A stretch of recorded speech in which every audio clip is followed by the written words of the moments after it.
माँ, ये मेरा तकिया क्यों लेकर आई है? यहाँ आते ही हक जमाना शुरू कर दिया तूने? नहीं माँ, मैं नहीं जानती थी, सच में नहीं जानती थी। मुझे यहाँ सोने के लिए कहा गया तो मैं यहाँ सोने आ गई। मैं आपका तकिया नहीं लाई हूँ। वैसे भी तुझ पर दया दिखाने वालों की कमी नहीं है इस घर में। उपाड़ उपाड़ कर ख्याल रखेंगे तेरा। पैसे तो लगते नहीं है इस चीज के, तो और ज्यादा करके दिखाएंगे। मेरा तकिया देकर तुम्हारा ख्याल रखा जा रहा है और अपनी सासू माँ की नींद का कोई ख्याल नहीं। माँ,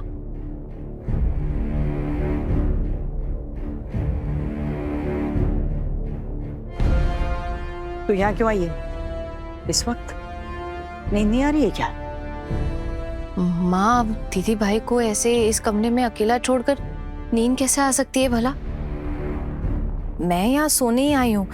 मैंने दीदी भाई से कह दिया था कि वो सो जाए, मुझे रसोई में थोड़ा काम है, मैं काम निपटा के आ जाऊंगी। अभी काम खत्म हुआ तो मैं आ गई। वैसे माँ, आप यहाँ क्या कर रही हैं? कुछ चाहिए था आपको? इसे मेरा तकिया क्यों दिया तुमने? तकिया? नहीं माँ, ये आपका तकिया नहीं है। आपके कमरे से नहीं लेकर आई हूँ, ये हमारा तकिया है। ये मैं मेरे कमरे से लेकर आई हूँ। आपका तकिया आपके कमरे में ही है माँ। मेरे कमरे में तकिया है, लेकिन जो तकिया है वो बहुत सख्त है और ये वाला तकिया जो है वो नरम है। और जब मैंने कह दिया कि ये तकिया मेरा है तो बहस करने वाली क्या बात है? नहीं माँ, अगर आप चाहती हैं तो आप ये तकिया लेकर जा सकती हैं, मुझे कोई दिक्कत नहीं है। आइंदा मेरे कमरे का कोई भी सामान इस कमरे में नहीं आएगा। मैं आपका कोई सामान लेकर नहीं आई हूँ। मैं किसी की कोई भी चीज लेना नहीं चाहती। आना, मैं जमीन पर नीचे सो जाऊंगी, मुझे कोई दिक्कत नहीं होगी। और वैसे भी इस वक्त बिस्तर पर सोने की रिवाज भी नहीं है। ऐसे हालात में बिस्तर पर सोने का ख्याल आया कहाँ से तुझे? पति गुजर गया फिर भी महारानी की तरह बिस्तर पर पड़ी है। अब तुम्हारी स्थिति महारानी की नहीं, भिखारी जैसी हो गई है। माँ, जिन बातों को कहकर आपका भी दिल दुखता है, आप वैसी बातें क्यों करती है माँ? क्या? कुछ नहीं। आना, क्यों तुमने मुझे बिस्तर पर सोने के लिए जबरदस्ती की? मैं तो नीचे सोना चाहती थी ना। मैंने कहा भी था तुमसे, तुम सब मुझ पे जबरदस्ती मत करो, मुझे मेरे हाल पे छोड़ दो। दीदी भाई, मैं बिस्तर पर सोऊंगी और आप जमीन पर सोएंगी, ऐसा तो नहीं हो सकता है ना। और माँ चाहे आपसे कुछ भी कहे, आप एक मिनट के लिए भी ये मत सोचिएगा कि अभी आपकी हालत भिखारी जैसी है।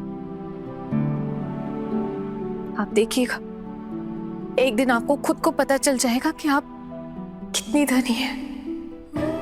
हाँ, जानती हूँ कि आपके पति अभी जिंदा नहीं,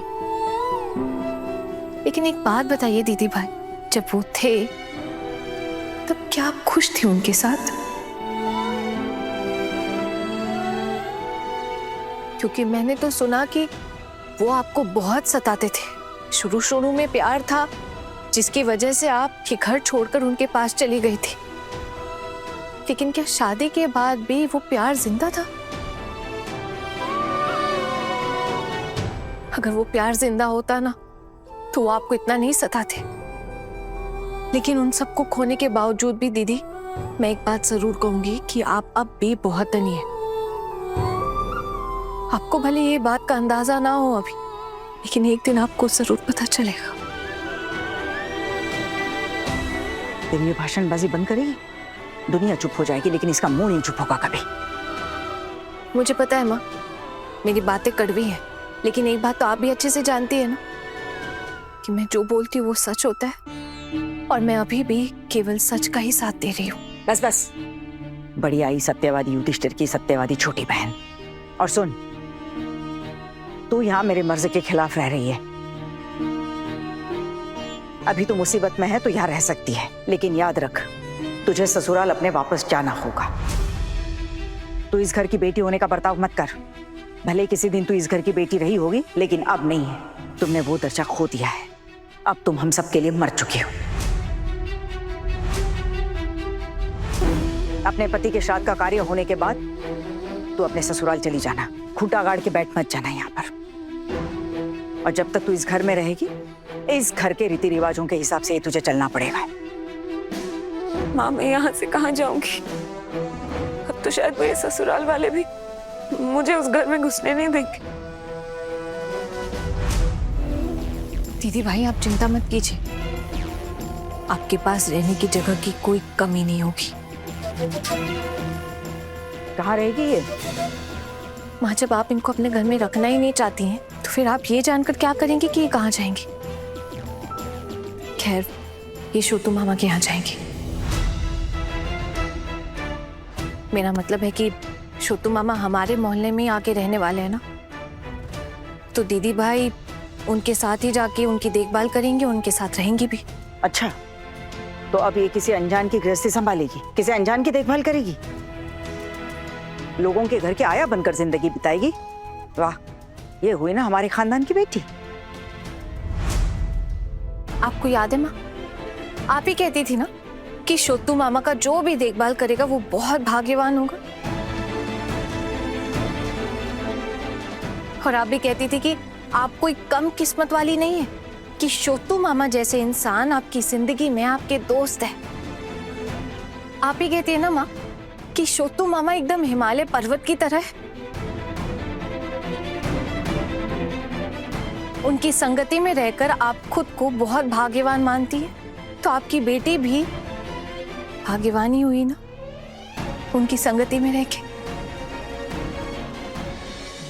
दीदी भाई की किस्मत अच्छी है जो इतने गुणी आदमी का हाथ इनके सर पर रहेगा। मेरे लिए किसी को इतना सोचने की जरूरत नहीं है।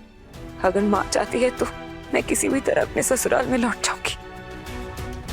आप अपने ससुराल तो जब चाहे तब जा सकती है, इसमें डरने की कोई भी जरूरत नहीं है। और अगर जरूरत पड़ी ना तो हम पुलिस से भी मदद लेंगे। तू मेरे घर की बहू है या गुंडा? माँ, आप दोनों ही समझ लीजिए।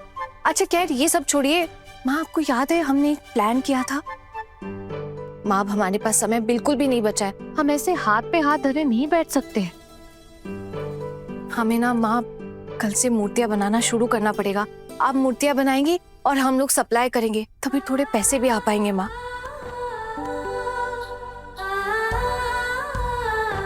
और फिर माँ, आपको भी ऐसे इस घर में डर डर के जीने की जरूरत नहीं पड़ेगी, और ना ही अपनी बेटी के लिए यूं सबके सामने मुखौटा पहनकर घूमना पड़ेगा।